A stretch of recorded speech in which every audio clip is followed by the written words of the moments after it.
Mimi nitakuwa kwa ufupi sana, na ninaongea kwa ajili siku kubwa ile sikupata nafasi ya kuongea. Na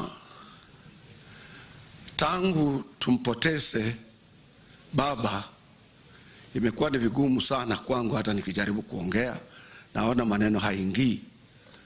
Sababu yake ikiwa ni ya kwamba all his doctors, yeye ndio aliintroduce mimi to those doctors right away, from Dr. Lunya Oluoch, Dr. Musadi of Dubai, and other doctors, including Dr. Martin Wanyoike of Nairobi Hospital. Yeye ndiye aliintroduce mimi. Na niko na kijana yangu hapa, Professor Dukoya Atwoli, atakwambia mwaka jana it was not easy for me and him. Wengi hamjui. Nikikutolea picha zake na mimi mwezi wa March, utashangaa sana, akini-encourage mimi kupigwa shindano katika matako ambayo ilikuwa haijafunikwa na kitu chochote. Na nilikuwa nimeogopa. Alikaa na mimi mwezi wa March wote, nyinyi wengi wa Kenya hamkujua tukiwa hospitali moja na yeye. Na alikuwa ananiangalia kama vile mtu anaangalia ndugu yake. Na mtoto wake anaitwa Winnie ndiye alini-encourage mimi kwenda through those processes. Mimi nilikuwa nimeogopa.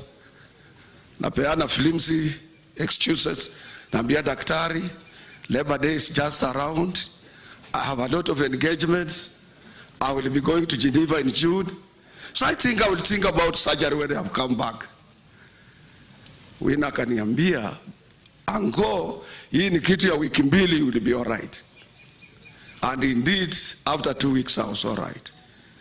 Baba alimaliza na mimi almost 3 weeks akiniangalia.